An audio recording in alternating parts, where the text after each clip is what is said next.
안녕하십니까. 아, 주절절 오디세이. 아, 이제 첫 편을 찍고 두 번째인데, 첫 편에 아나톨리아에서 일단 출항을 했잖아요. 근데,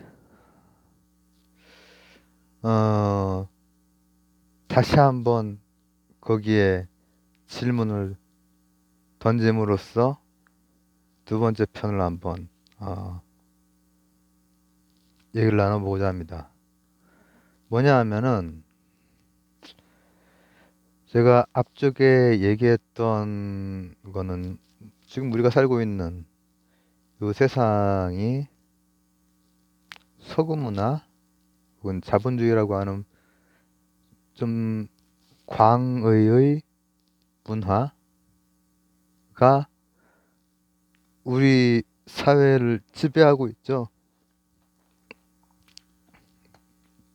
그냥 있는 현실 그대로를 봤을 때. 그 쫓아가다가 보니까 아나톨리아에서 출항을 하게 된 거예요. 근데 이게 지금 이 출항지가 맞는지 아닌지 이 현대사회라고 하는 것에 대해서는 뭐 동의를 하건 안 하건 어 그래도 그렇게 해석할 수 있지. 그러나 출항지가 그러면 그리스 로마여야 하지 않나? 그레코 로망 레슬링 그 형이기도 하죠. 근데 제가 아나톨리아부터 시작을 한다고 하는 것은 앞으로 전개될 것이 이집트라든지 중동이라든지 이런 부분이 전개가 될 거란 얘기잖아요. 거기는 지금 현대 기준에서 봤을 때 중동권, 이슬람권이죠.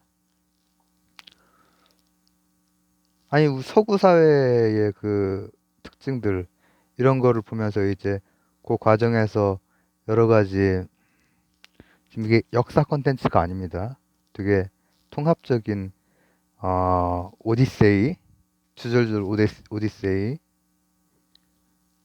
근데 이 시작이 그리스 로마이기만 해도 거기에서 나올 수 있는 것들이 무궁무진하단 말이에요. 그리스의 사상 같은 것들은 현재의 많은 학문과 또 논리와 또 뭐라고 하면 좋을까? 이 사회 체계 이런 데 영향을 많이 주고 그다음 로마 같은 경우에는 어 조금 더 뭐 실용적이라고 얘기를 하잖아요. 사회 체계 중에서도 제도적인 부분이라든지 법률적인 부분이라든지 이런 거는 우리가 교양 수준에서 알고 있잖아요. 거기부터 시작하면 딱 맞을 것 같은데. 거기부터 시작하면은 쭉 나가면서 유럽 부분도 다루고 또 대서양을 건너서 이제 아메리카 대륙도 다루고 하다 보면은 뭐 르네상스, 과학혁명, 산업혁명 이렇게 오다 보면은 어 자본주의적인 문화의 전 세계적인 확대 이렇게 될 것 같은데 왜 아나톨리아지? 이제 이걸 보자는 거예요. 우선 아 그리스와 로마는 서구의 학자들 연구자들은 그 이전의 비옥한 초승달지대와 선을 긋는 편이죠. 선을 긋는 편이죠. 그리고 지금 현재 시각에서 봤을 때도 마찬가지로 문화권 다르잖아. 이슬람 문화권과 크리스교를 기반으로 한 또 현대 문명, 아주 그 현대의 문화라든지 이런 데 그 지배력을 가지고 있는 꼭이 분명히 다르잖아요. 우리는 후자에 속해 있죠. 후자의 질서에 속해 있죠. 근데 실제로 그리스 로마는 전적으로 초승달지대에서 정말 많은 부분이 넘어간 거예요. 그 노하우들이. 엄청난 그리스 로마를 시작으로부터 이제 뭔가 문화를 말하고 과학을 말하고 역사를 말하는 연구자들, 서구의 연구자들. 근데 우리도 이미 우리가 타자화된 그 시각으로 학교 때부터 교과서도 배웠고 여러 가지 서적들도 제가 이제 도서관에서 여러 책들을 이제 확인을 해가면서 이제 또 예전처럼 그렇게 찍고 있는데 대부분 그 시각이에요. 대부분. 근데 잘 생각해 보면은 크게는 어, 두 가지로 생각을 해볼 수가 있어요. 근데 이게 어, 엄청나게 누적적으로 수천 년 누적된 게 그리스로 넘어가고 로마로 넘어간 거란 말이야. 즉, 어, 첫 번째는 이거야. 이 비옥한 초승달 시대에는 문자가 있었어. 놀랍게도 아나톨리아에서 내려와서 좀 더 똑똑하게 물을 다루면서 큰 부족에서 국가까지 이렇게 하면서 문자가 생겨났어. 문자가. 문자에는 어떤 게 있을 수 있을까요? 기역, 니은, 디귿, 리을. 나란말 싸움이 중기계 달라서 나온 훈민정음 같은 문자도 있지만 1, 2, 3, 4 아라비아 문자도 문자잖아요. 뭐 인도에서 나온 거긴 하지만 수도 문자예요. 수는 다른 문자에 비해서 좀 많이 논리적이죠. 이 문자, 말, 글 이것도 논리라고 하는 게 있잖아요. 그리스 시대에 논리화가 엄청 발달하잖아요. 근데 그게 뭐 꽁으로 될 리가 없잖아요. 그 이전에 말과 문자가 누적된 굉장히 빠른 문명이 있었던 거야. 거기엔 숫자도 있고 전에 얘기한 적 있습니다만은 내가 뭐 얼마를 주고 뭐를 사고 내가 학교에서 뭐를 잘못해가지고 몇 대를 맞았고 숫자가 나온다고. 숫자가 이 진흙판에 쐐기 문자로 숫자가 나와. 파피루스에도 문자가 뭐 상형 문자를 기반으로 하는 그런 그게 있고 그런 게 거기에 일찍부터 되어 있었고 실제로 바로 그 지방에서 지금 현대 유럽의 대부분의 그 언어를 표현한 알파벳이 그 동네에서 나온 거예요. 페니키아에서. 그 옛날에. 거기에서 전해준 거라고. 근데 우리는 이제 그거 할 때 아주 오래전, 30년 전 세계사 교과서에 어, 페니키아에서 알파벳이 이제 유래가 됐다. 한 줄 나왔던 것 같아. 근데 그 안에는 제가 말했듯이 수천 년의 노하우, 언어, 논리, 그리고 논리 자체인 어떤 또 새로운 언어, 이런 것들이 다 들어가 있었던 거예요. 그러니까 그 뒤에 가서, 물론 질적으로 분명히 도약을 해요. 제가 그 부분도 나중에 다 설명을 할 거예요. 왜냐하면은 추상화와 일반화, 보편, 이런 사고의 확장이 그리스에서 특히 아주 비약을 하죠. 근데 그게 앞쪽 거 엄청나게 그 긴 기간 동안 정말 이 농축된 그 노하우들, 그거를 무시하고 볼 수는 없는 거란 얘기예요. 그리고 또 하나는 뭐냐면은 아브라함의 종교, 유대교, 크리스교, 이슬람교, 셋 다 비옥한 초승달 시대에서 탄생하죠.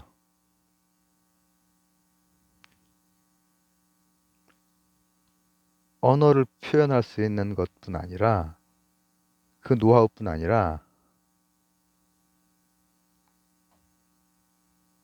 형이상학도, 제가 지금 이걸 좀 철학적으로 받아들이고 있긴 해요. 철학적으로 표현하고 있긴 해요. 왜냐하면은 그때 당시로서의 이 종교라고 하는 것은 아, 나름의 의미가 있는 거야. 우리나라의 그 단군 나름의 의미가 있고, 이 그 북방 벨트의 이 그 무당들 나름의 의미가 다 있는 거란 말이죠. 근데 이제 이쪽은 형이상학적으로, 아까 언어를 얘기했지만 형이상학적으로 굉장히 신학적으로 가다듬어져요. 가다듬어져. 그렇기 때문에 그 조그만 동네에서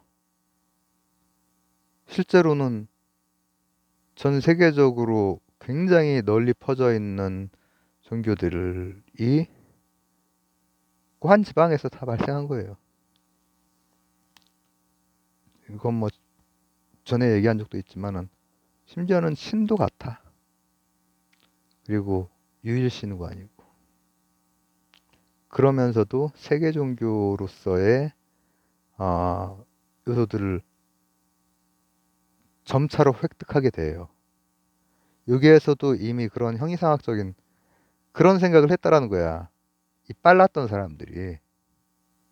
이거 종교, 그냥 단순히 종교라고 볼 수도 있고 신학이라고 볼 수도 있고 하지만은 어떻게 보면 형이상학이라고.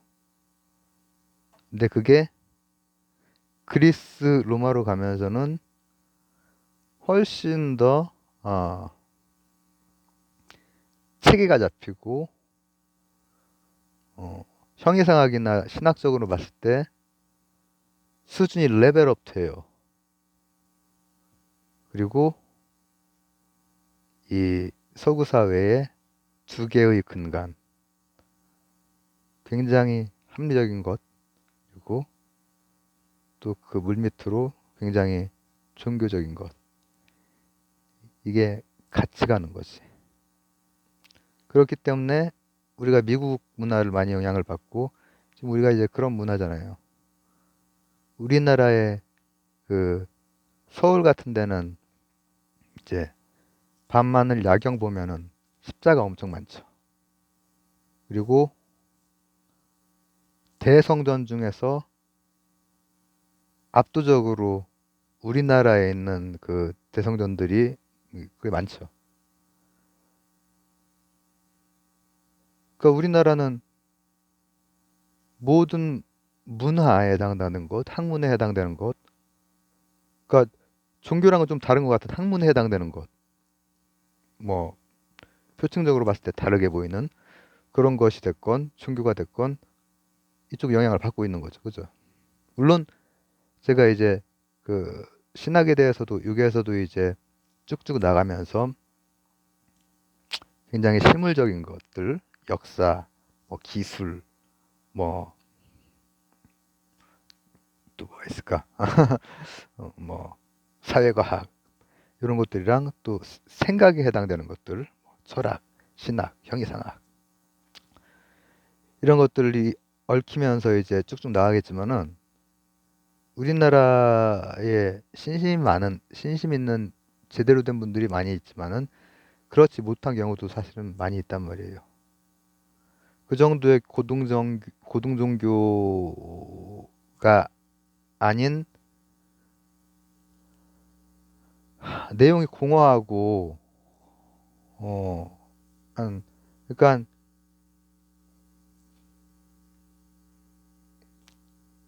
최근 뭐, 오래전으로 단군 시대까지 가지 맙시다. 최근에 정부들, 최근에 어, 최근도 그렇고 어쨌든 그 전에도 다 그랬다는 걸 알고 있죠. 정치, 정교일치의 나라가 아닌데 우리나라는 정 그리고 무속 이 계속 어 제가 지금 최근 거는 뭐 여러분 다들 최근 몇 정부들은 다 아실 거고 그 이전부터 계속 있었어요. 정말 지겨울 정도로. 그리고 여러분 자신이 어떤 이제 보편적인 종교를 그 신앙한다라고 하는 사람 중에서 실제로는 거의 무속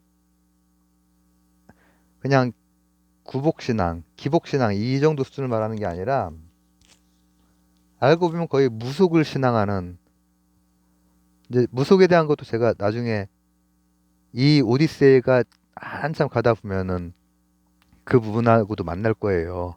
근데 어, 지금 현대 사회에 그 정도의 그 신앙이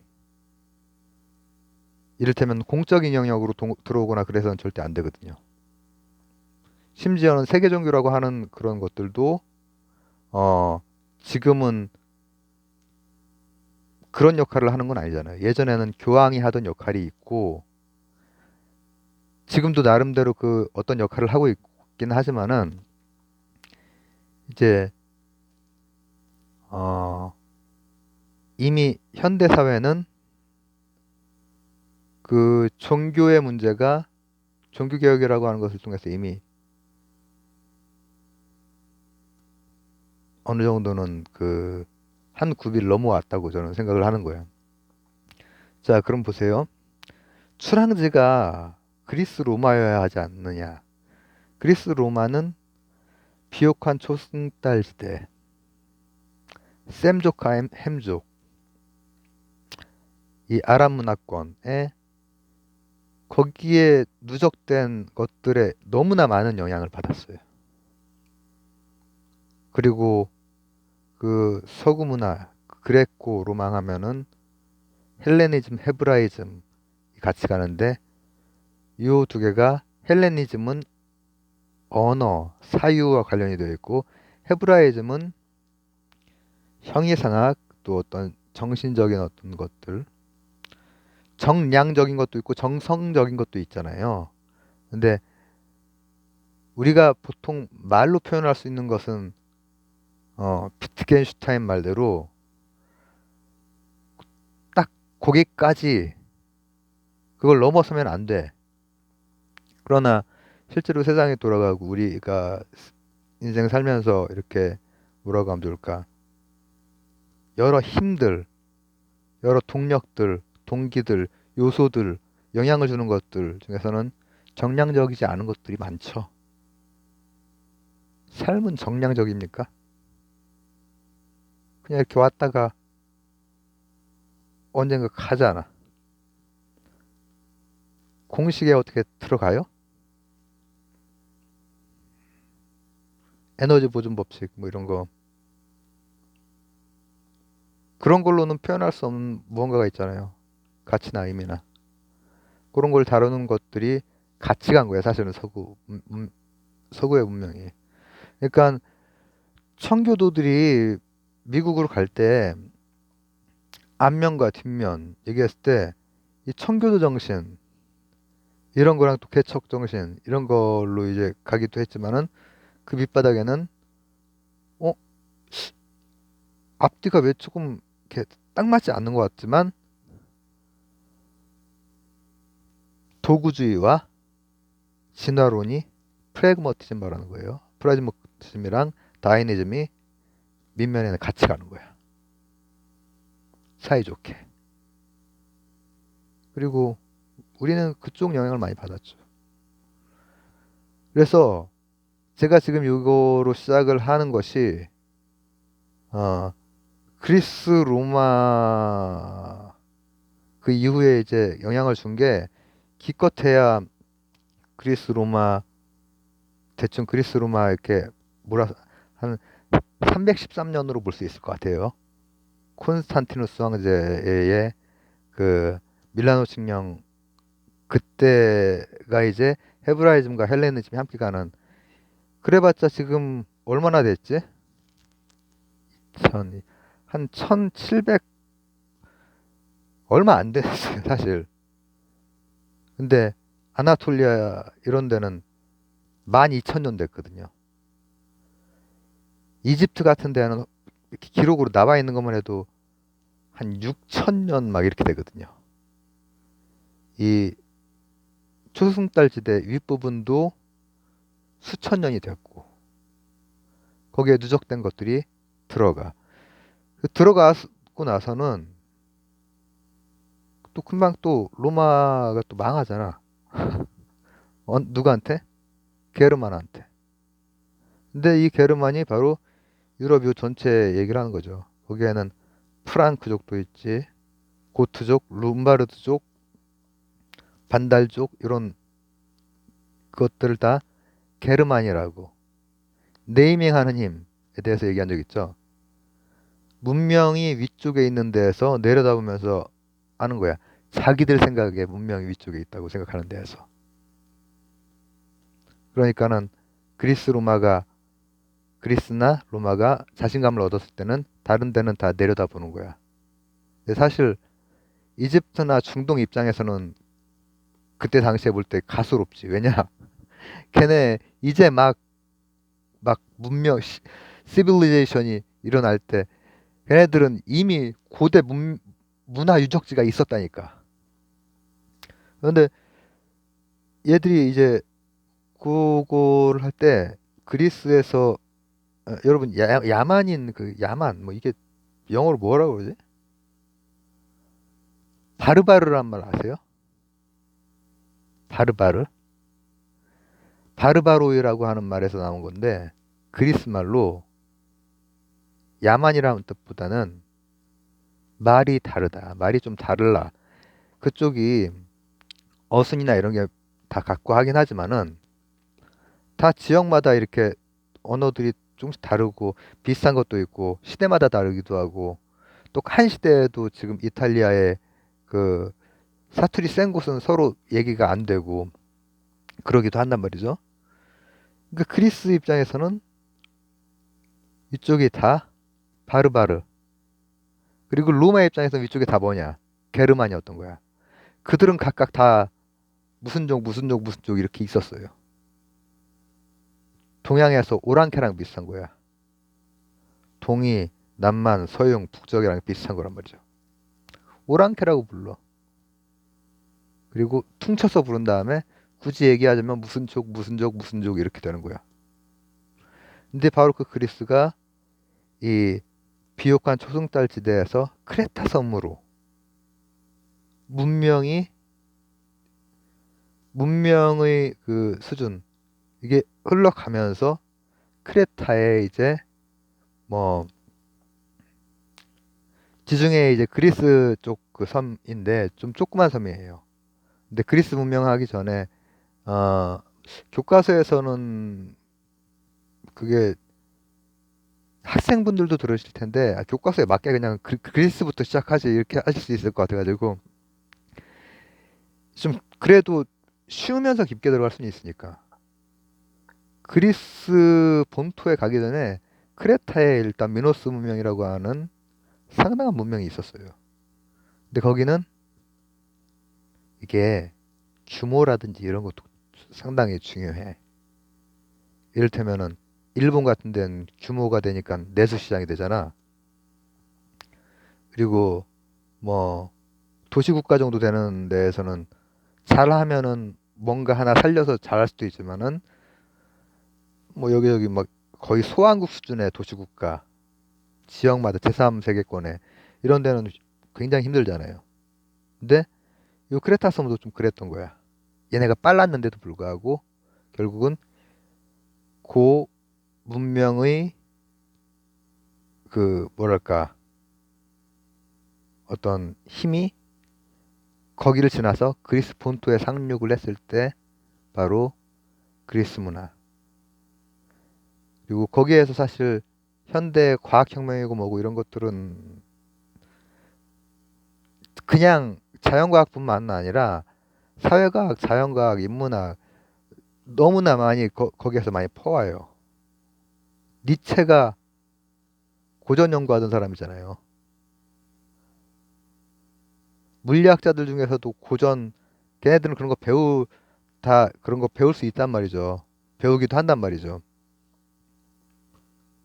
너무 많은 우물처럼 태양 아래 새로운 것은 없다라는 말이 있는데 한자 문명권의 제자백과 시기에 굉장히 많은 것들이 나올 수 있는 생각들이 많이 나왔듯이 그리스 시기가 그런 시기였어. 그리고 로마에서는 조금 더 현실적인 것들이 만들어지고. 근데 이제 그렇게 했다가 게르만한테 망하잖아요. 그리고 게르만이 이제 게르만 쪽으로 문명의 그게 옮겨가는 거야. 걔네들이 막 그게 시작하는 거야. 그러다가 이제 요 포르투갈을 시작으로 해서 이제 쫙 네덜란드까지 그다음 영국까지 그 시기가 오는데 포르투갈 뭐 하던 그 시기는 이제 어 지리상의 발견 이렇게 그 시기죠. 그 시기에 요걸 딱 봐. 시야가 트여. 그리고 나서 르네상스라든지 종교개혁 이런 걸 통해서 신, 신이 없는 건 아니야. 그러나 신과 인간이랑 분리가 되고 그럼에도 불구하고 그러니까 종교개혁도 사실 마찬가지예요. 신적인 모든 거에 이렇게 뭐라고 하면 좋을까? 잡혀 있는 게 아니라 굉장히 한편으로는 인간 중심적이기도 하단 말이야. 근데 이제 그때 사실은 여러 그 계기가 된 것들은 복합적이고 또 돈과 길 이게 영향을 많이 주긴 했지만은 이걸 통해서 신의 일, 사람의 일이 구별이 되고 사람의 일을 열심히 하는 것으로도 신의 섭리에 다가설 수 있는 거야. 그러면 과학이 막 발달하지, 자연 과학이. 그 이전에 그리스에서 쌓아놓은 것들이 이제 막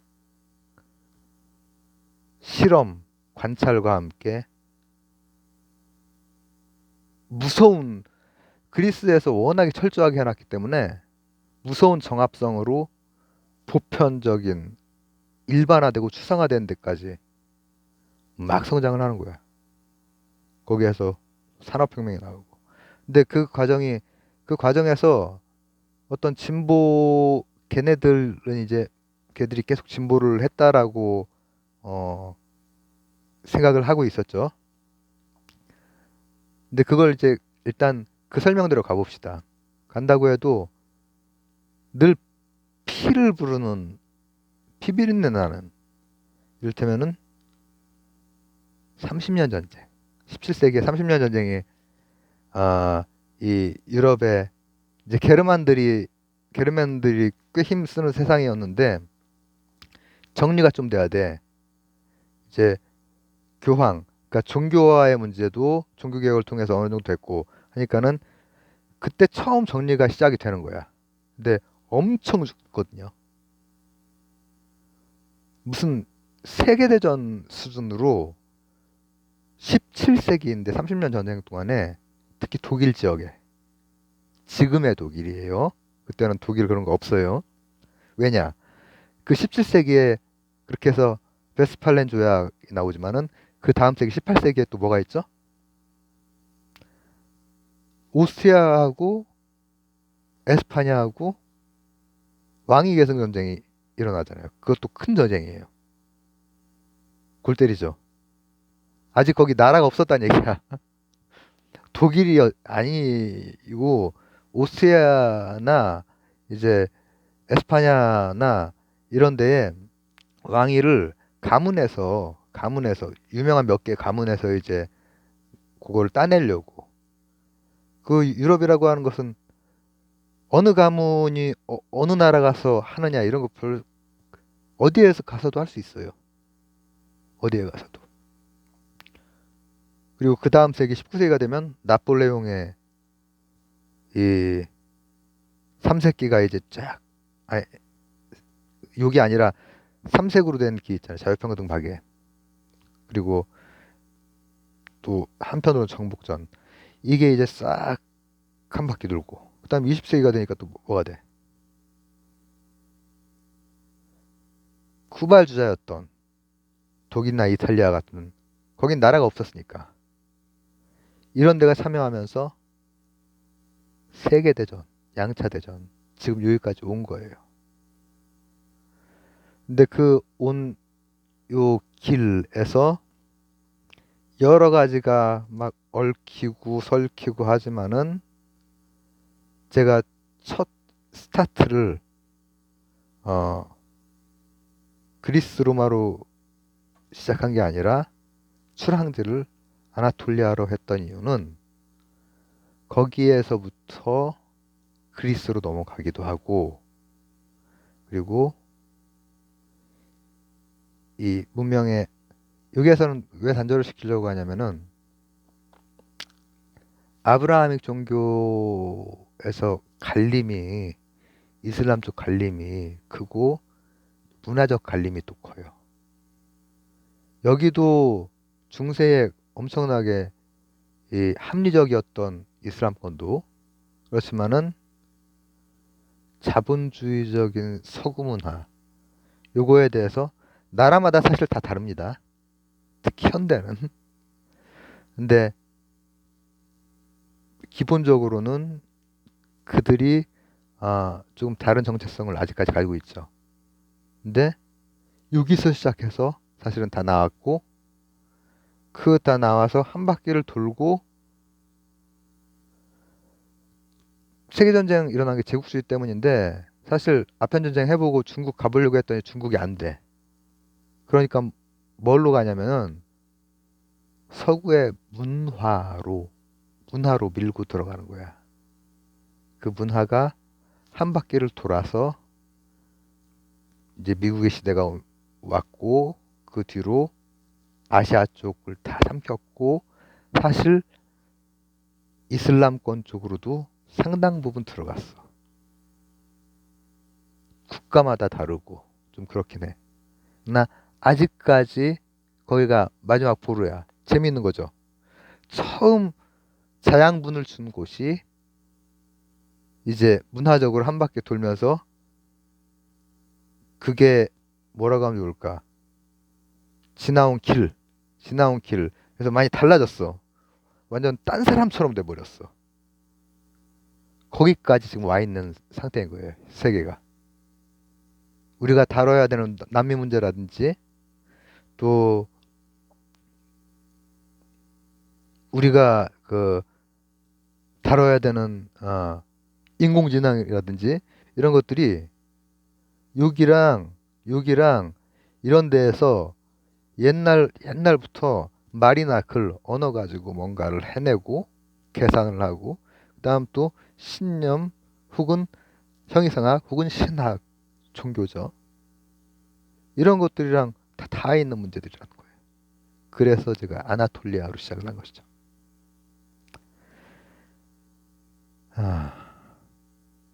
두 번째 편이었습니다. 감사합니다.